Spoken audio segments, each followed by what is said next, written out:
Hello and welcome back to Pocket Wellbeing Friend, the podcast that fits in your pocket and walks beside you through the mess, the magic and the everyday moments of life. I'm Dan, and this week's episode is one that many of us struggle with, especially those who give a lot, feel a lot and care deeply about others.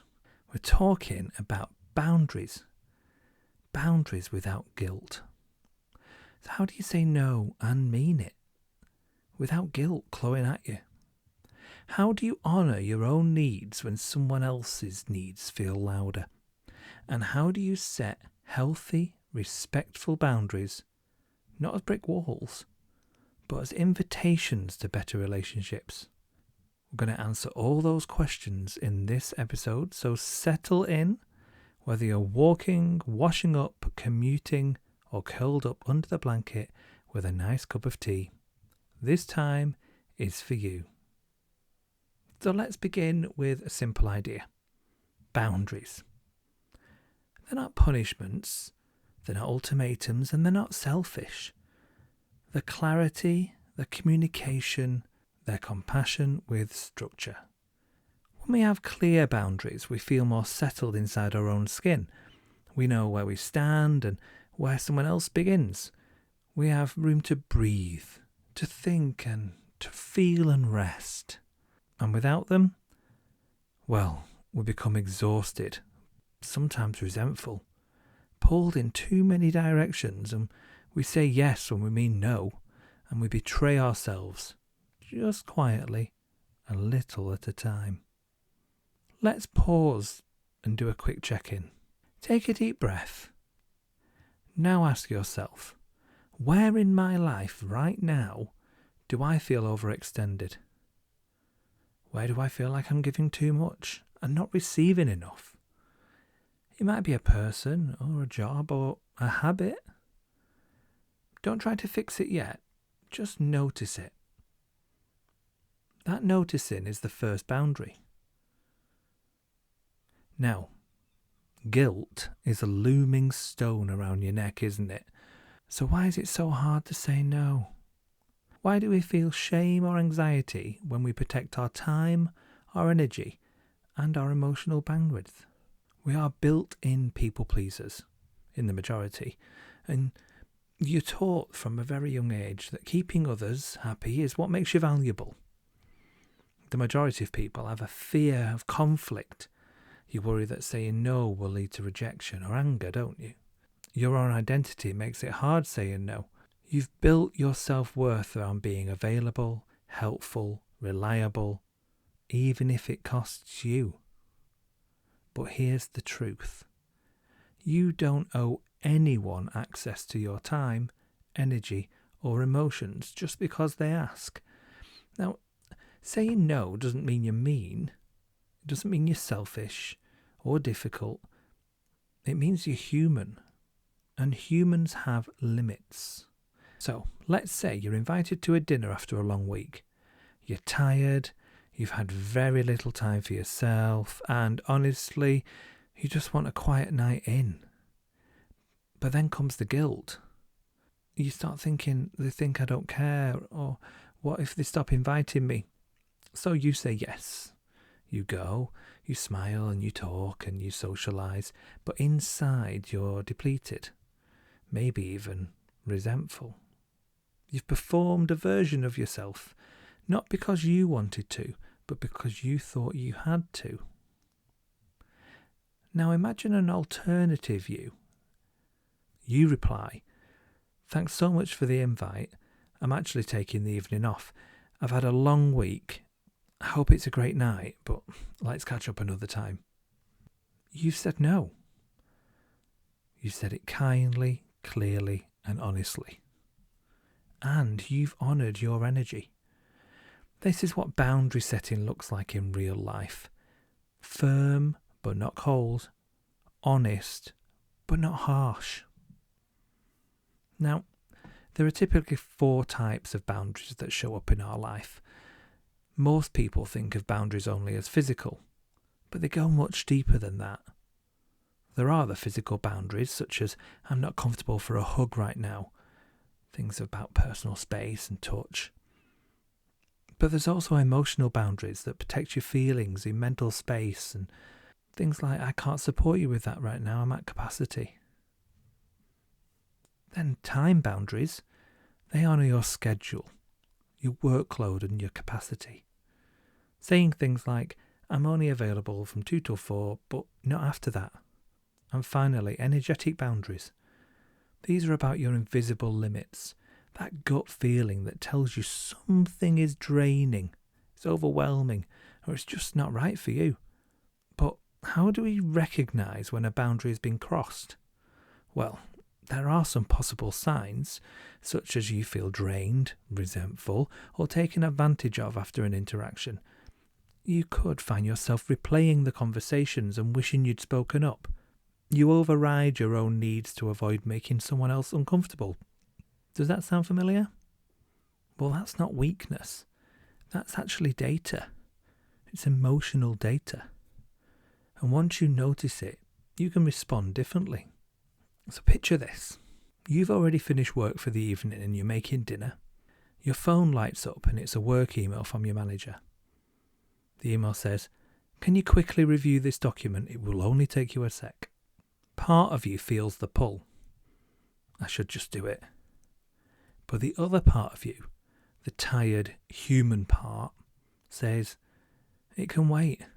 Setting a boundary here might look like not replying until morning, or even responding with something like, I'll review this first thing in the morning. Thanks for sending it over, but I'll do it during working hours. You're not being difficult. You're protecting the time you need to rest, so you can show up fully when it matters. This is what healthy boundary setting looks like. Clear, respectful, protective, but not defensive. So let's have a look about setting boundaries in a nice way. No guilt needed here. Some simple examples of what you could respond with. So, saying no to a request. Well, some simple examples are clearly, thanks so much for asking, but I can't commit right now. Or, that sounds great, but it doesn't work for me. Good luck. What about if someone asks for your time and energy? I'm not available then, but let's find another time that works. What if you need to take a break from a draining dynamic? This isn't about you. I'm taking care of my needs. Yeah, they can become quite extreme, those examples, but it's just a few. But you see, they're simple, direct, honest, and kind. Now, we've talked about what boundaries are and how to say no nicely. What about the hardest part, when people don't like them and don't like when you say no? Well, here's a truth that might feel heavy at first, but you'll see. People who benefit from your lack of boundaries will often resist them when you start setting them. It's not because they're cruel, not because they're bad, but because they're used to one version of you. And you setting boundaries changes the rules. Now, let's stop for a moment and try a positive affirmation about boundaries. Let's take a breath. Inhale and exhale. Now, say this to yourself out loud or in your head. Discomfort does not mean I'm doing something wrong. Now, setting boundaries can bring discomfort, not because it's wrong, but because it's different. I can set my own boundaries because I am worth it. Okay, let's walk through how to stay grounded when someone pushes back and doesn't like what you say when you try to use your new boundaries. Here's a situation when maybe guilt comes into play. Someone might say, "Oh, I guess I'll just figure it out on my own then," or "It's fine, don't worry about me." How would you feel? Well, with your new boundaries, you might respond with, "No, I do care. I'm just taking time for myself right now." Or you could say, "I hope you understand this isn't personal. It's necessary." You've got to be kind, got to be firm. It's empathetic, and boundaries are warm and clear. Let's have another example. Say someone gets angry. Now, a reminder, anger is often a reaction to losing access. It's losing access to your time, your energy, or your emotional labour. But anger is theirs to feel and process. It's not your job to absorb or solve. If it's safe, you can say, I hear that you're upset. I'm not changing my decision. Or you could say, I understand this is hard, but it's not a negotiation. Boundaries do not require other people's permission. Only your clarity and consistency. So a final example is the big one. You feel overwhelming guilt even if they don't push back. I call this one the global guilt. Sometimes we feel guilt just for protecting ourselves, just because we've been taught that our value comes from self-sacrifice. So here's your reminder. Guilt is a feeling, not a fact. It does not always mean you're doing something wrong, and sometimes it means you're doing something new. Okay, let's do a short reset. Gently close your eyes if you can. Relax your jaw. Lower your shoulders. Take one deep, slow breath in. Hold. Breathe out slowly. Now, place one hand over your chest and say, either out loud or to yourself, it's safe for me to protect my energy. I can love people and still have limits. Let those words land. Let them become yours. So we've talked about setting boundaries with strangers, with colleagues and with acquaintances. But what about those people that are closest to us, our family and our lifelong friends? That's where it gets the trickiest, and it's actually the most necessary. Because long-term relationships carry these unspoken rules and a lot of expectations. And when you start to shift those, it can feel like shaking the foundations. But listen, healthy relationships survive on boundaries. Unhealthy ones rely on the absence of them. Let's take an example. And this is just an example. Your partner wants to talk right after work, only to download their day and to feel connected. But you need your decompression time. Now, you love them. Of course you care.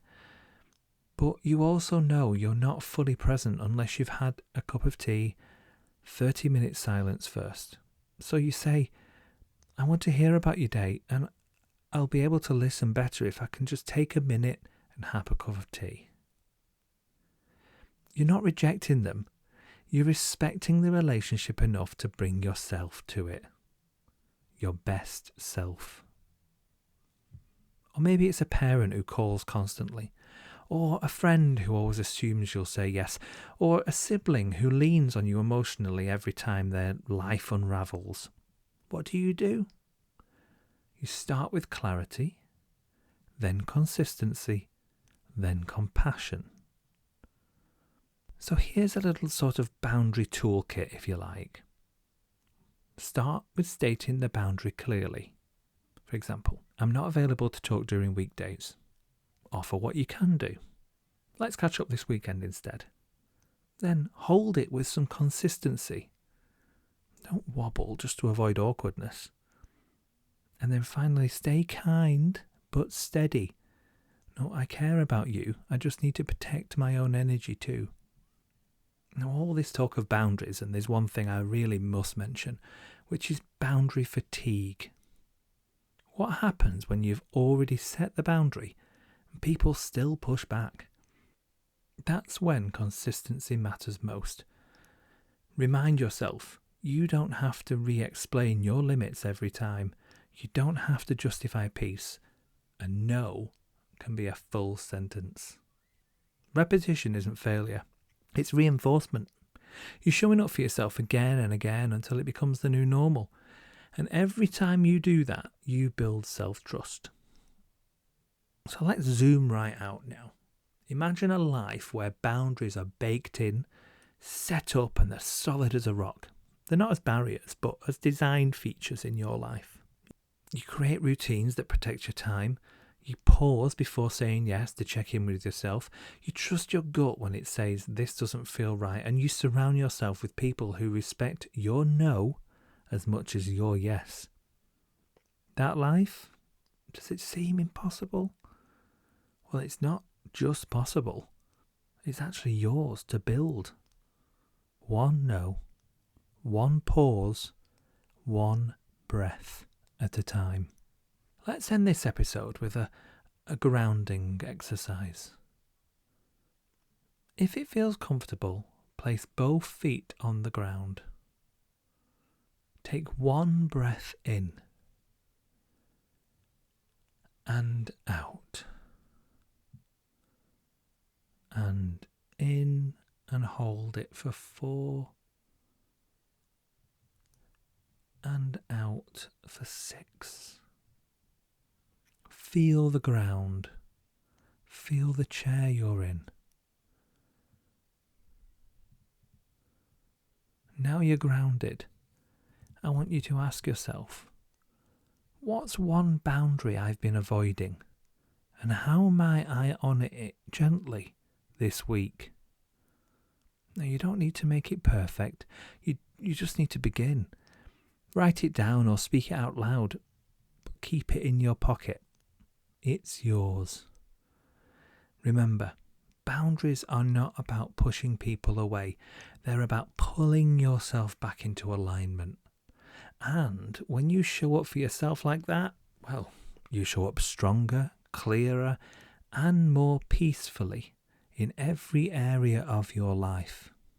I want you to let me know in the comments how you get on with using boundaries, where you may not have used them before, or if you have used them before, what are your favourite ways of making sure you keep your boundaries as boundaries, positive and kind? I'd love to hear from you. In our next episode, we're going to be diving into what to do when you feel stuck. Now, we've all been there. It is an awful feeling, no motivation, low feeling. Where do I go next? We'll have a look at that. Thank you for sharing this time with me. And until then, take care and remember, you are doing better than you think.